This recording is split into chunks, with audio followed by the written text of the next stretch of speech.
সেই কথাগুলি আজকে 34 বছর যাবৎ কেউ রাখে নাই, কেউ রাখে নাই, আসলে কেউ রাখে নাই। এখন পর্যন্ত সেই ধারাবাহিকতা চলে আসছে। অন্তর্বর্তীকালীন সরকারের সময়ও কয়েক মাস আগে, বোধহয় বছরও হয় নাই, একজন লেখক, তিনি খুব ভালো লেখেন, আমাদের সমালোচনা করেন, মেজর অব নাসির উদ্দিন। তিনি মানব জমিনে প্রতি সপ্তাহে একদিন লেখেন। তিনি একটা লেখা লিখেছিলেন যে কেউ কথা রাখেনি, কেউ কথা রাখেনি। 1990 সালে 3 জোটের দাবি প্রেক্ষিতে এরশাদ সাহেব যখন পদত্যাগ করেন, সেই 3 জোটের যে রূপরেখা ছিল, তারা যে দাবিগুলি করেছিলেন যে এরশাদ সাহেব পদত্যাগ করলে দেশের গণতন্ত্র আরো মজবুত হবে, নির্বাচন আরো নিরপেক্ষ হবে, সাংবিধানিক যে সংস্থাগুলি জোরদার হবে, লুটপাট হবে না, টাকা পাচার হবে না, দলীয়করণ হবে না, প্রশাসন নিরপেক্ষভাবে কাজ করবে, সেই কথাগুলি আজকে 34 বছর যাবৎ কেউ রাখে নাই, কেউ রাখে নাই, আসলে কেউ রাখে নাই। এখন পর্যন্ত সেই ধারাবাহিকতা চলে আসছে। অন্তর্বর্তীকালীন সরকারের সময়ও সেই কথাগুলিও রাখছেন বলে আমরা অন্তত মনে করছি না। Double million offer Walton fridge কিনে পেতে পারেন 20 লক্ষ টাকা, রয়েছে কোটি কোটি টাকার নিশ্চিত উপহার।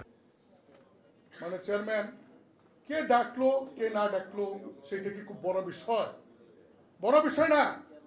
এই দেশে আমরা রাজনীতিতে 34 বছর টিকে আছি বিরোধী দল করে। আমাদের হাজার হাজার লক্ষ লক্ষ কর্মী আছে দেশে। আমাদের একটা অতীত আছে গৌরবের। 9টি বছর এই দেশে আমরা সুশাসন দিয়েছিলাম, 9 বছর দেশে আমরা শাসন করেছিলাম। আমাদের অনেক অর্জন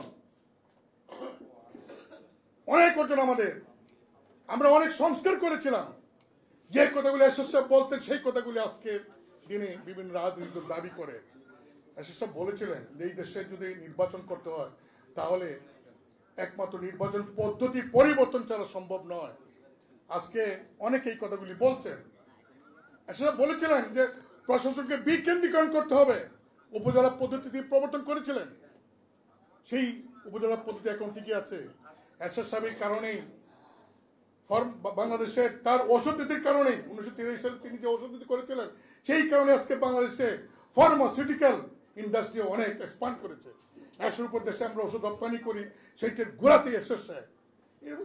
অনেক অর্জন, সময় অভাব বলতে পারবো না। এই জন্য যে আমরা আসলে এই মানে দিবসটাকে শুধু দিবস না, আমাদের আগামী দিনে আমরা কি করব, কি করতে চাই, সমসাময়িক রাজনৈতিক প্রেক্ষাপটে চেয়ারম্যান সাহেব কিছু নীতি নির্ধারণী কথা বলবেন। সেই জন্য আমি আর কথা বাড়াবো না।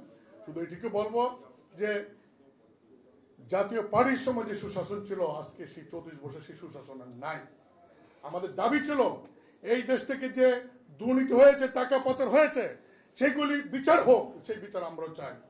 আমরা এটাও বলেছিলাম যে আমরাও কোনো রকম অন্যায় করে থাকি, কোন রকম যদি আমরাও দুর্নীতি করে থাকি, আমাদের বিরুদ্ধে বিচার হোক, কোনো আপত্তি নাই। আমরা তো ছাত্রদের এই যে অভ্যুত্থান, সে অভ্যুত্থানে আমাদের পজিটিভ ভূমিকা ছিল। যাই হোক, ইতিহাসে বিচার করবে আমাদের ভূমিকা কি ছিল, জনগণে বিচার করবে। আমরা জনগণকে যাব, মানে চেয়ারম্যান জনগণের পালস আমরা বুঝি না তা না, আমরা জনগণের কাজ করি। আমার মনে হয় আগামী দিনে আমার বন্ধু রুহুল আমিন হাওলাদার যে কথা বলেছেন, হ্যাঁ ইয়েস, আমরা আমাদের প্রয়োজনে খুব শীঘ্রই আমরা আমাদের সাংগঠনিক প্রোগ্রাম দিব, সারা দেশে আমাদের সংগঠনকে শক্তিশালী করে গড়ে তুলব এবং মানুষের কাছে আমরা রাজনীতি বর্তমান চাহিদার প্রেক্ষিতে তরুণ সমাজের যে চাহিদা এই অভ্যুত্থানের পর, সেই চাহিদার সাথে সামঞ্জস্য রেখে জনগণের বর্তমান যে মানসিক পরিস্থিতি, রাজনৈতিক পরিস্থিতি, সেই পরিস্থিতিকে সমন্বয় করে একটি আধুনিক সর্বসম্মত আমাদের দলের একটা রাজনৈতিক কর্মসূচি প্রণয়ন করে দিবেন। আমরা সেই কর্মসূচি নিয়ে মানুষের সামনে যাব। যখন নির্বাচন হবে সেই নির্বাচনী পরীক্ষা হবে জাতীয় পার্টি জনগণের পক্ষের দল নাকি জনগণ প্রত্যাখ্যান করে। সেই আগামী নির্বাচন যখনই হবে সেই নির্বাচনে অংশগ্রহণ করার মতো আমাদের সাংগঠনিক শক্তিশালী করবার লক্ষ্যে আমরা কাজ করে যাব। এই বলে সবাইকে ধন্যবাদ দিয়ে আমি আমার কথা শেষ করলাম।